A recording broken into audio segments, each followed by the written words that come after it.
반갑습니다. 초대교회 신앙과 신학 여러분과 함께 하게 될 김동주 교수입니다.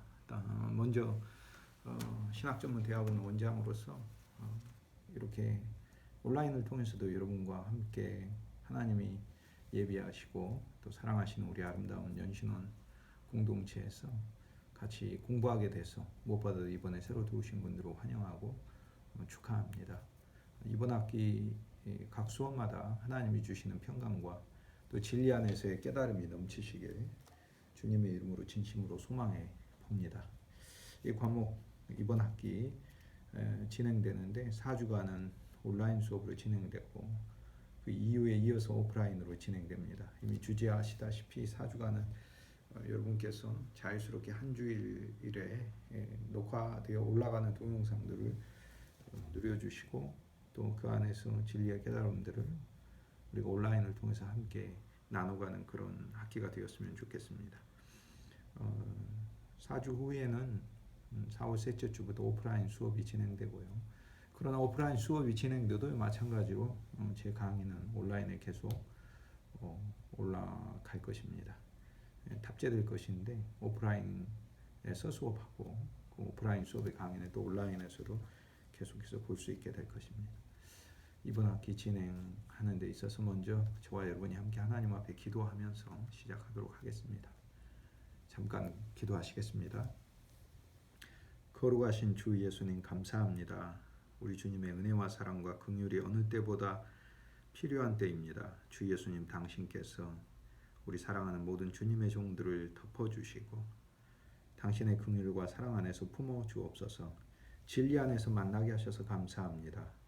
우리 주 예수 그리스도를 발견하는 시간 되게 하여 주시고 학문과 지성 안에서도 우리 주님 안에서 크게 성장하는 시간들로 저희 모두에게 당신의 하늘에서 내리는 은총이 넘쳐나게 하여 주옵소서. 택하신 귀한 종들을 축복하여 주옵소서. 연구하는 과정에 있어서 무탈하게 하시고 필요하신 것 심하다 때마다 공급하여 주시고 배워가는 즐거움 속에 주 예수 그리스도를 발견하여 우리 안에서 주님의 모든 각양 좋은 것으로 풍성히 가득할 수 있도록 축복하여 주옵소서. 주 예수 그리스도의 귀한 진리가 수업마다 넘치게 하시되 참여하는 모든 분들 위해 하나님께서 또한 주신 비전이 강화되는 학기가 되게 하여 주옵소서. 학기의 시종을 주님께 의탁합니다. 주님께서 우리와 함께 하시어서 내리시는 귀한 은혜가 시간마다 모두에게 흘러가게 하여 주옵소서. 이 민족을 사랑하시고 또 온 세계 많은 그리스도인들을 살피시되 무엇보다도 그 가운데서 하나님의 사역을 위하여 세우시는 우리 호수대학교 연합신학전문대학원에 주님의 각양의 은사와 하나님 내리시는 온갖 선물들이 올 한 해도 풍성하게 체험될 수 있게 하여 주옵소서. 또 저희들이 온라인으로 각자의 처소에 있지만 영 안에서 하나 되게 하여 주시고 주님 때문에 날마다 기뻐하는 저희들 되게 하옵소서. 주 예수 그리스도 귀하신 이름으로 감사하며 기도합니다. 아멘. 네, 이 과목은 이제 초대교회의 신앙, 그 신앙의 가장 기본적인 특성 아래 복음서 누가복음을 저희들이 보는 과목입니다. 초대교회 신앙과 신학은 사실상 초대교회만은 아니죠. 저희들도 늘 초대교회 신앙으로 되돌아가자 이런 이야기를 계속 하고 있는데 바로 이러한 그 언급 속에는 기본적으로 저와 여러분이 언제나 우리의 기독교 신앙이 시작이 됐던 근본이었던 초대교회에 대한 유전적인 어떤 그 지향점들이 저희들 안에 기본적으로 내재되어 있다 이렇게 얘기할 수 있습니다. 그런데 그것이 과연 무엇이었는가? 그것은 성서죠. 그런데 그냥 성서를 본다고 해서 그것은 초대교회 신앙을 가리키는 것은 아닙니다. 초대교회 신앙은 명백하게 기본적인 관점을 가지고 있죠. 그것은 오직 그리스도입니다. 그러한 부분에 의해서 구체적으로 여러분의 사역에 말씀을 전하시는 설교의 사역과 목회의 사역과 또 개인적인 그리스도 안에서의 영적인 지식을 성장시켜가는 그러한 과정에서 도움이 되시면 하는 마음에서 제가 이 과목을 개설을 했습니다. 사실 이 과목은 지금 4학기째 이어져 오는 초대교회의 누가복음 주예라는 큰 틀에서 보면 초대교회 누가복음 주예라는 그 큰 틀에서 계속 진행되는 시간입니다. 그래서 이미 세 학기나 앞서서 2018년도 2학기, 2019년도 1학기, 2019년도 2학기 초대교회와 복음이라는 과목으로 누가복음 1장부터 12장까지 원천의 신앙의 관점에서 그리스도 예수의 생명의 관점에서 귀절들이 신앙적이고 신학적으로 풀이되어 있습니다. 이미 이전에 있던 저의 모든 강의들은 동영상으로 유튜브에 올라와 있습니다. 유튜브에 김동주 교수 누가복음 이렇게 찍으셔서 한 달 동안 지금 제가 새로 찍는 이 동영상 강의 주제들뿐만 아니라 이전에 있던 강의들도 살폈으면 좋겠습니다. 과목에 대한 오리엔테이션들은 제가 여러분을 만났을 때 더 자세한 구체적인 설명을 하긴 하겠지만 여러분 블랙보드 수업 계획서에 탑재를 해 두었기 때문에 출력을 하셔가지고 보시면 되겠습니다. 이 과목은 기본적으로 교재는 이제 저의 책과 그리고 Ancient Christian Commentary라고 하는 고대 기독교 교부들이 쓴 책 이 두 권을 교재로 사용을 합니다. 먼저 저희 책인데요. 기독교로 보는 세계 역사입니다. 호수대학교 군의 서점이나 인터넷에서 절판이면 호수대학교 군의 서점이나 아니면 신학대학원 사무실에서 구입하시면 되겠고요. 이 책들을 읽어주시면 좋겠습니다.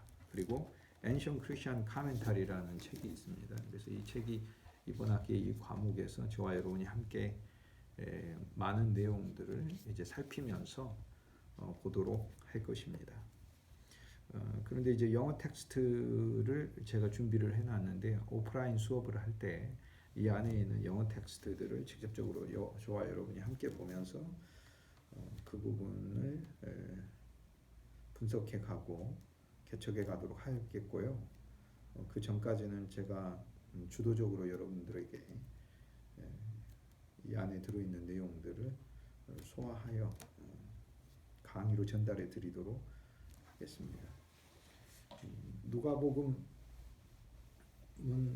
이해하는 방식이 온갖 다양한 방식으로 있겠지만은 가장 중요한 것은 초대교회의 신앙과 신학의 관점에 있어서 저희들이 누가복음을 이해하는 것이다 이렇게 보고 있습니다. 이미 누가복음에 대한 이야기는 제가 1년 반 동안 말씀드렸고 또 그 부분에 대한 동영상 강의가 유튜브에 있기 때문에 시간 나시는 대로 앞부분을 보충하여 들으셔서 이어서 이 부분을 연결하셨으면 좋겠습니다. 저는 이 수업을 통해서 2000년 기독교 역사에 면면이 흘러왔던 예수 그리스도의 살아계신 그분의 말씀이 오늘 우리가 신학이라는 이 좋은 그 틀 안에서 잘 연마되어서 저와 여러분의 사역에서 나타났으면 좋겠다 하는 게 저의 기본적인 생각입니다. 초대교회 역사적 시대의 분류에 의해서 우리가 초대교회 이렇게 부르는데 서로마 제국이 멸망하기 전 476년까지의 시기를 초대교회라고 부릅니다. 예수님 탄생부터 476년까지. 그리고 예수님 탄생 이전엔 이제 아주 고대 제국 시대들이죠.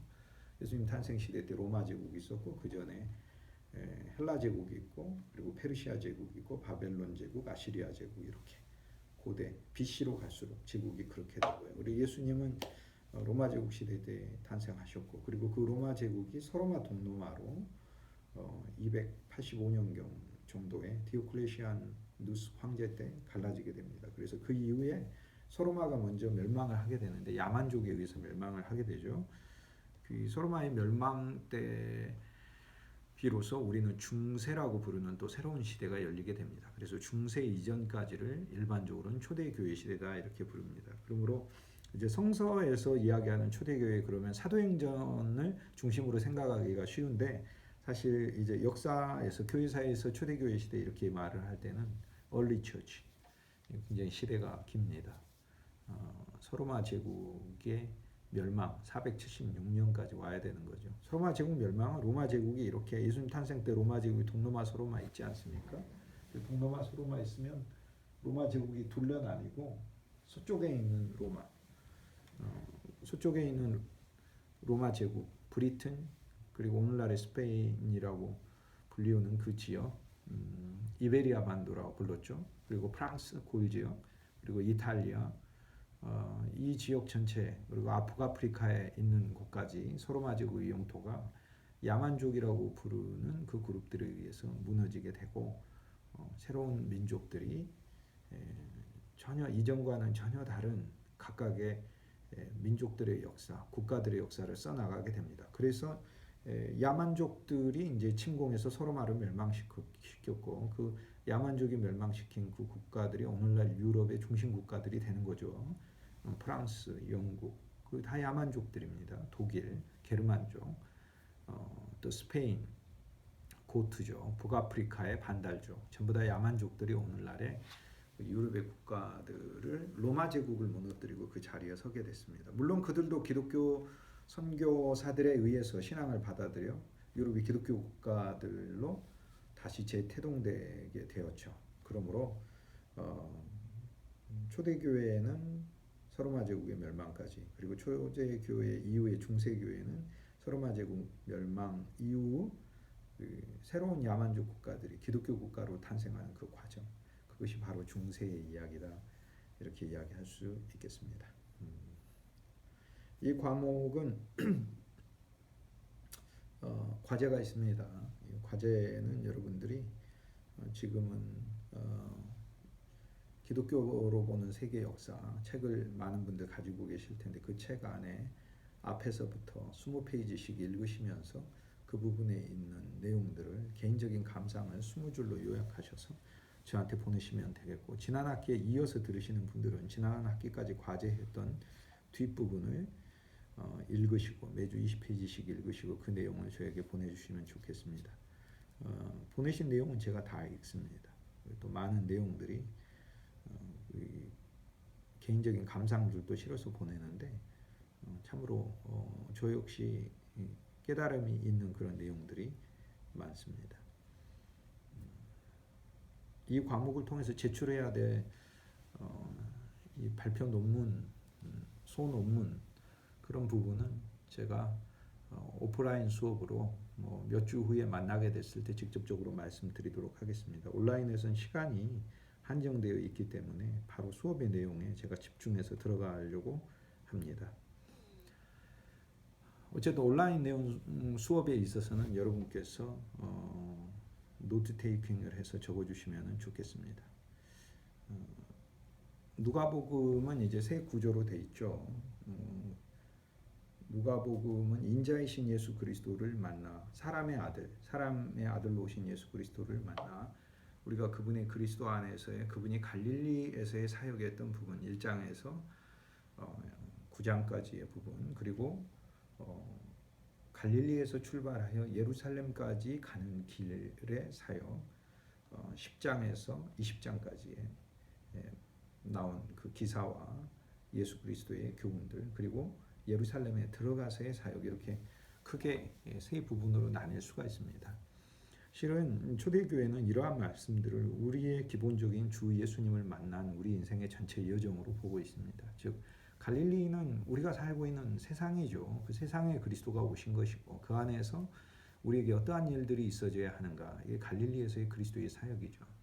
갈릴리에서 그리스도는 우리의 병든 걸 고치셨잖아요. 갈릴리에서 그리스도는 우리가 물고기 못 잡을 때 물고기를 잡게 해주셨잖아요. 갈릴리에서 그리스도는 각 개인의 집안에 들어오셔서 그들의 개인적인 필요를 이겨주셨잖아요. 그러므로 우리 인생의 한 면에서 갈릴리죠. 그런데 그 주 예수께서 우리의 삶에 오셔서 회복하시는 이야기가 있고, 그러나 신앙이 이제 갈릴리에서의 승리의 그리스도만 만나는 것이 이제 신앙의 전부가 아니고, 이건 첫째 면 기본이죠. 그리고 여기에서 전진하여 예루살렘을 향하여 간다는 것은 새로운 비전을 말합니다. 그리스도는 예루살렘을 향하여 가셔서 옛 예루살렘이라고 하는 옛 종교를 끝내시고, 그리고 새로운 예루살렘이라고 하는 주 예수님의 하나님의 왕국을 그분의 인격 안에서, 또 그분의 신성 안에서, 또 그분의 우리와의 교제 안에서, 인간과의 그 공동체 안에서 그리스도는 이루셨습니다. 결국 주 예수 그리스도는 한 면에서 예루살렘을 향해 가서 종교와 율법으로 상징되는 옛 예루살렘을 종교로 하시고 그리스도 예수의 은혜와 생명으로 대표되는 새 예루살렘을 우리 안에 주시기 위해 그래서 그 길로 가는 것이죠. 그러므로 우리가 누가복음을 읽을 때 이제 이러한 관점에서 이 누가복음의 내용들을 보는 것이 바로 초대교회 신앙과 궤를 같이 하는 것이다. 이렇게 볼 수 있겠습니다. 초대교회는 말씀들이 우리들의 삶에 주 예수님의 역사를 통하여 직접적으로 일어나는 내재적이면서 실제 역동하는 말씀으로 보았기 때문에 그렇습니다. 그리고 예루살렘 안에서의 사역이란 이제 그러한 하나님의 새 예루살렘이라는 은혜와 생명이 가득한 이 공동체를 우리가 지향하고 이것을 비전으로 가지고 나아갈 때 꼭 있어져야 되는 사건들이 누가복음 21장에서 24장까지 있게 되는데 그것이 우리 안에서 실제가 될 때 그때 우리는 비로소 옛 예루살렘이 끝이 나고 새 예루살렘의 아름다운 공동체가 체험되며 그 공동체는 이제 사도가 되어 새로운 행적의 영적인 책들을 적을 수 있는 즉 사도행전이죠. 그러한 공동체로 마련된다는 것이죠. 하나님은 누가복음에 있는 부분들을 우리들에게 이렇게 역사하신다. 그러한 관점에서 성서를 보았던 것이 바로 초대교회 성서 통찰력입니다. 저는 이 초대교회 성서 해석의 관점에서 저와 여러분이 가장 알아야 될 부분은 바로 헤브라이즘이라고 말씀드리고 싶습니다. 그것은 주 예수 그리스도께서 헤브라이즘은 주 예수 그리스도께서 핵심이 되는 것이죠. 헤브라이즘은 하나님을 믿는 것을 헤브라이즘이라고 말하지 않습니다. 하나님은 이방인들도 신을 가지고 어떤 신을 믿잖아요. 그러므로 그냥 하나님을 믿는 것 이것을 헤브라이즘이라고 부르지 않습니다. 또 단지 여호와라는 이름을 가진 신을 믿는다는 것 헤브라이즘이라고 부르지 않습니다. 진짜 헤브라이즘은 만물을 창조하신 그 하나님께서 창세전에 하나님의 경륜, 구원을 위한 하나님의 거대한 계획과 그것을 실행하는 방법, 경륜, 그 하나님의 계획과 실행 방법, 그분의 경영이 있다는 것이죠. 그런데 그 경영은 한마디로 이야기하면 그리스도 예수를 창세전에 예비하여 그 그리스도 예수 안에 하나님의 전부가 담겨 있고 이 그리스도 예수를 통하여 창조된 우리 인간들이 그 그리스도 예수 안에서 하나님의 전부를 가지며 우리 참 인간의 하나님이 창조하신 모든 아름다움과 선물들을 누리게끔 정해 놓은 것을 헤브라이즘이라고 부릅니다. 즉 하나님은 쉽게 얘기해 저와 여러분이 세상에 태어나기도 전에 그리스도 예수를 만나도록 예정해 놨다는 것입니다. 그러한 관점에서 성경을 봅니다. 이건 무슨 뜻입니까? 이 성경에 나와 있는 어떠한 그 말씀도 결국 그리스도를 향한 말씀이고 그리스도를 알게 하는 말씀이라는 것입니다. 이것이 바로 헤브라이즘 관점인 거죠. 저는 이 헤브라이즘 관점을 가지고 저 개인적으로 이렇게 적용해서 오늘날의 한국 교회와 우리들의 신앙이 노정되어야 된다 이렇게 생각을 합니다. 즉 그리스도 예수 그분을 만나기로 되어 있는 운명이고 그분을 위한 운명인 것이죠. 그것은 이제 단지 우리의 존재 측면만이 아닙니다. 우리가 하는 모든 종교적인 행위들조차 그리스도 예수 안에서 만나져야 하는 것을 가리킵니다. 또 심지어 성경의 말씀들조차도 그리스도 예수 안에서 전부 다 풀이되어지고 그리스도 예수가 성취하실 것을 가리킨다는 말씀인 거죠. 예를 들면 하나님께서 창세기 말씀들 예를 들면 창세기 1장 새로운 창조가 나오지 않습니까? 이 하나님께서 창조를 하셨는데 1장에 6일 창조가 나오고 7장에 7일째 창조가 나오는데 그 창조는 우리의 물질적인 창조만 가리키는 것이 아니라 주 예수 그리스도 안에서 고린도후서 4장 10절 말씀이 이야기하듯 어두운 데 빛이 있으리라 하는 말씀하신 분께서 우리 마음에 그리스도 예수를 아는 빛을 비쳤다고 하잖아요. 그러니까 어두운 데 빛이 있으리라 흑암 가운데 빛이 있으리라라고 하는 창세기 1장의 첫째 날의 사건은 물질적으로 우리가 보이는 이런 태양이나 별들이 생겼을 때 성취된 게 아니라 그것은 1차적인 창조일 뿐인 것이죠. 그 1차적 창조는 진짜 참 창조를 기다리고 있고 진짜 참 창조를 예고하고 있다는 것이고 진짜 참 창조는 그리스도 예수 안에서의 창조인 거죠. 쉽게 얘기해서 주 예수님이 오셔서 진짜 7일간의 새로운 창조를 우리에게 주시는 것이죠. 우리는 주 예수님을 빛으로 만났고 주 예수님 안에서 둘째 날 우리의 흑암의 물들이 갈라졌고 셋째 날 주 예수님 안에서 우리는 새로운 땅, 새로운 세상과 새로운 영역을 가졌고 그리고 주 예수님 안에서 넷째 날 우리는 새로운 비전들을 더 큰 광명, 작은 광명, 반짝반짝 흑암에서도 하늘을 비추는 그 별과 같은 신앙으로 하나님께서 우리를 어둠이 아니라 어둠 속에 빛나는 별들로 하나님이 우리를 조성하시는 것이죠. 이런 새로운 창조들이 7일의 영원한 안식에 이르기까지 결국에는 어떤 이 모든 것을 성취할 한 존재를 하나님 예비하셨다는 거죠.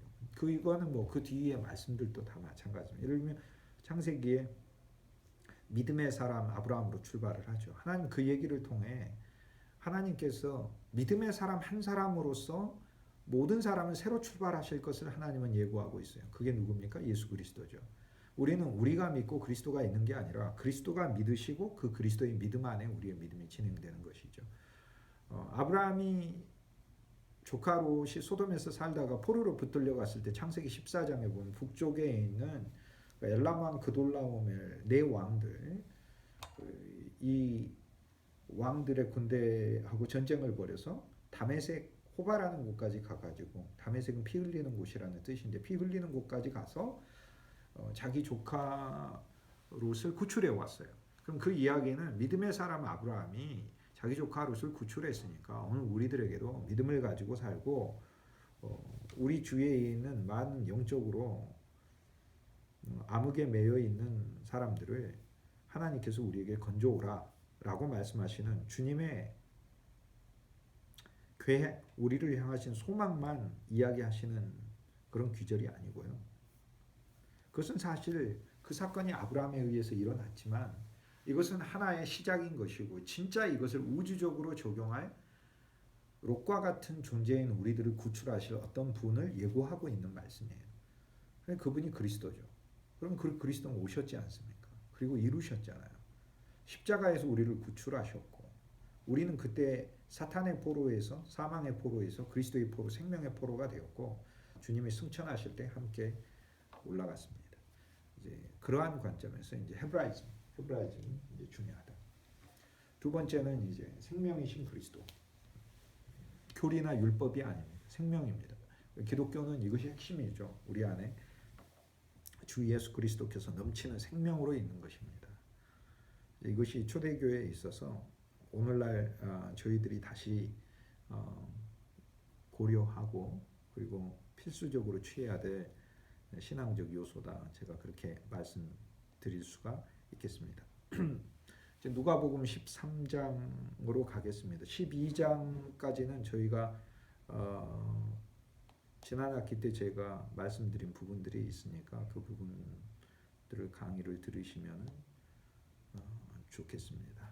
누가복음 12장은 예수 그리스도의 거대한 말씀들이 많이 나와 있죠. 그런데 그 그리스도 안에서 주님의 청지기, 특히 누가복음 12장 41절에 주여 베드로가 주님께 묻잖아요.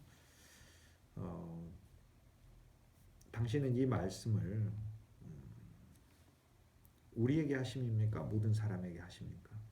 예수님께서 그 청지기와 종들에 대하여 여러 그 상황들 처해 있는 상황에서 신실하고 어떤 청지기가 되어야 되는가에 대해 말씀하실 때 베드로의 그 질문에 대해 주님은 지혜 있고 신실한 청지기가 되어 주인에게 그 집 종들을 맡아 때를 따라 양식을 나누어 줄 자가 누구냐 이렇게 말씀하시잖아요.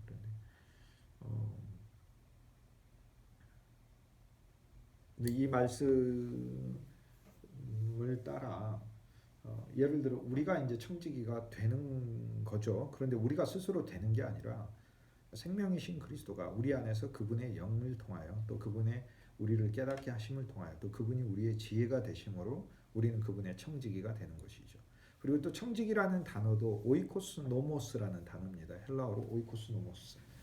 제가 여기 써볼게요. 오이코스 노모스.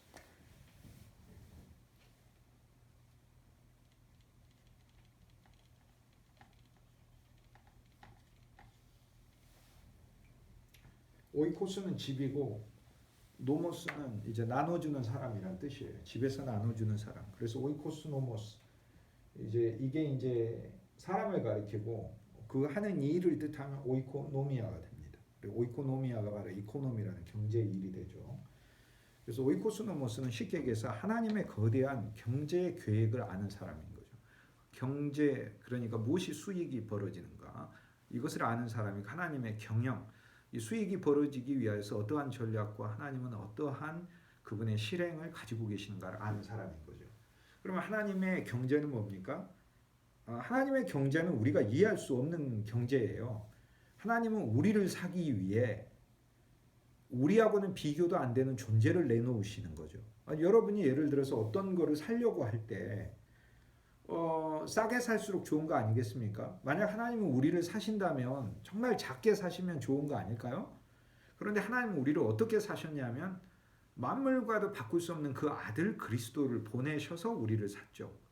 그러니까 이것은 하나님의 경제는 우리가 생각하는 이득을 많이 남기는 경제 이런 식의 경제 이상입니다.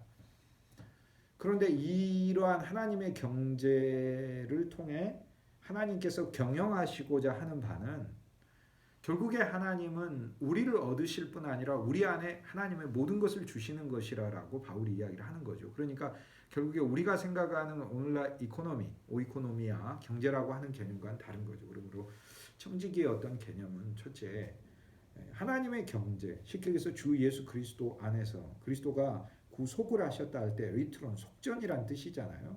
하나님은 나를 사기 위해 도대체 무엇을 내놓으셨는가? 아들을 내놓으셨잖아. 이건 이 세상적으로 이야기하자면 아니 나를 사기 위해 아들을 내놓는다는 게 그게 이러한 거래 행위를 할 사람이 누가 있겠어요? 근데 그 가운데서 하나님이 보이고 싶으신 것은 그분의 사랑이죠. 그것은 그만큼 저와 여러분을 하나님은 필요로 하신다는 것이고 그분을 일시키기 위해서만이 아니라 그분의 영원한 사랑의 대상으로 필요하신다는 거죠. 그래서 이것을 깨닫는 것이 이제 청지기의 본래의 의코스노모스라는 이 단어의 본뜻에 숨어 있는 바다 이렇게 얘기할 수 있겠습니다. 즉 청지기는 하나님의 경제를 아는 사람이다라는 것이 그 뜻이 하나 있고 또 하나는 집에서 나누어 주는 자이기 때문에 모든 것을 하나님의 집으로 우리의 가정이든 일터든 교회든 이것을 하나님의 집으로 생각하며 그 가운데 내가 나눠주는 것은 하나님 안에 있는 것을 나눠주는 것이죠. 그러므로 이제 세상의 어떤 일들은 이 득 얻기 위해서 살지만 청지기는 나눠주기 위해서 사는 것이 되는 거죠. 누가복음 12장에 제가 재난학기 때 이런 부분들을 나누었습니다. 누가복음 13장을 보도록 하겠습니다. 누가복음 13장에는 주 예수님께서 여기에서 제자들과 바리새인들 그리고 일반 사람들을 대상으로 하여서 주님께서 주시는 말씀과 또 표적이 있습니다. 첫 번째는 주님께서 질문을 사람들로부터 신정론 즉 사람들의 고난에 대한 어떤 그 비밀과 같은 부분 우리가 알 수 없는 것에 대하여 주님이 질문을 받으시는 거죠. 빌라도가 사람들을 죽였습니다. 갈릴리 사람들을 어떻게 생각하십니까? 이걸 이제 주님에게 묻고 또 주님은 그에 대해서 대답을 하시고 그리고 주님께서 주님의 포도원에 무화과 나무를 심었는데 3년 동안 열매를 맺지 아니하였다. 이제 이 말씀을 해주십니다. 그리고 인내로서 이 나무가 열매를 맺게 한다는 말씀을 하시고 그 이후에 열매가 열면 좋거니와 그렇지 않으면 찢겠다 이렇게 말씀하시고 그리고 안식일에 혀 꼬부라진 자를 고쳤다. 이 주님의 이 이야기가 나옵니다. 그리고는 겨자씨와 누룩의 비유에 대해 이야기하고 주님께서 좁은 문으로 우리 보고 들어가라 라고 하는 말씀을 이제 하시고요. 그런데 이제 그 좁은 문으로 들어가지 못하고 쉽게 얘기해서 그리스도 예수를 좁은 문으로 발견하지 못하고 그 그리스도 예수를 거부하고 자신의 종교와 자신의 교리 안에 또 자기 관념 안에 또 타고난 아담 안에 갇혀 있는 사람들의 그 습성에 대하여 주님께서는 경고하시고 그리고 옛 예루살렘이 선지자를 죽였다는 것을 말씀하시면서 사실 인간이 스스로의 본성 안에서 종교 생활을 하거나 또 심지어는 하나님의 말씀인 율법을 알아도 그 내가 율법을 직접 만나 이루는 것이 아니라 그 율법의 근본 대상이신 주 예수 그리스도를 만나지 않으면 나는 결국 이것을 그리스도를 거부하고 죽이는 것과 같다라고 누가복음 13장에서는 말씀을 합니다. 그런데 사실 이 전체 말씀들은 다 하나하나씩 연결되어 있는 말씀들입니다. 무슨 말씀이냐 하면 주님께서 사실 오늘 우리들에게 주 예수 그리스도를 그분을 만나서 이 땅에 있는 어떠한 고난과 어려움 그러한 것들을 뛰어넘어 그분께 돌아가고 또 그분이 우리를 열매 맺는 삶을 살게 하시고 또 그분이 우리 안에서 잘하시고 또 그 그리스도 예수 그분을 통하여 우리의 병들었던 부분들이 치유되며 또 우리의 옛 종교 안에서는 주님을 만날 수 없으므로 우리는 그분이 세우고자 하시는 그 새 예루살렘으로 그리스도 예수와 함께 가는 길에 있다라고 주님께서는 13장 전체를 통해 얘기를 하십니다. 이 이야기가 이제 저 개인적으로는 그냥 이렇게 타고난 그냥 저의 어떤 이 교리적 이해로 듣자면 굉장히 그 뜬 얘기처럼 들려요. 무슨 뜻이냐면 그냥 종교는 내 삶에 예수님이 치료해 주시는 것이 아닌가 이렇게 생각된다. 그게 근데 이제 그것은 갈릴리에서의 그리스도를 만나는 것이고 예루살렘을 향하여 가는 길에 있어서 주님은 내게 어떠한 부분이 처리되기를 원하시는가 그거를 말씀한다는 거죠. 또 누가복음 13장의 오늘 말씀들을 볼 때 이제 우리가 초대교회와 복음이라는 관점에서 말씀 볼 때 각 귀절마다 우리는 그리스도 예수를 발견하는 겁니다. 그게 초대교회에서 성서를 볼 때 그게 헤브라이즘입니다. 그리스도 그 한 분 안에서 성서를 보는 것이죠. 그래서 각 귀절마다 그리스도 예수를 보는 부분들을 저희가 살피도록 하겠습니다. 그래서 그거는 이제 이 동영상 강의 이제 저희가 끝날 때가 됐는데요.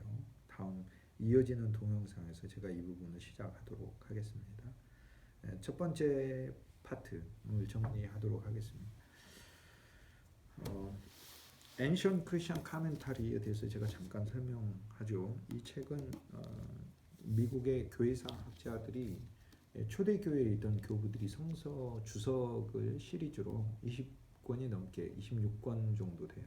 그래서 그 많은 책들을 이제 편집해 냈는데 오늘날의 주석사하고는 다른 거죠. 2000년 전에, 1900년 전에, 1700년 전에 교회의 지도자들이 그들이 성서에 대해서 설교하고 가르쳤을 때 어떠한 방식으로 성서를 보았는가라는 그런 내용이 들어 있습니다. 그런데 이게 이제 영어판으로 돼 있으니까 Ancient Christian Commentary on Scripture, 고대 그리스도인들 주석, 성경에 대한 고대 성경 주석이라 이렇게 되어 있는데 이게 우리말로 번역이 되어 있습니다. 제가 여러분에게 업로드 시킨 실라부스를 다운로드 받으셔가지고 여기 우리말로 된 번역된 여러 권수들이 있습니다. 그것을 가능하면은 여러분 개인 라이브러리, 개인 서가에 비치해 두시고 자주 읽으시면은 이 수업을 이해하시는데 도움이 많이 되실 것입니다. 서로 어떤 뭐 특별한 어떤 이유를 떠나서 뭐 이 책 자체를 넘어서서 이 과목 안에서 초대교회 신앙과 신학이 저와 여러분에게 핵심적으로 발견되었으면 좋겠다 이렇게 생각이 듭니다. 오늘 1부 마치도록 하겠습니다. 2부 때 다시 찾아뵙도록 하겠습니다.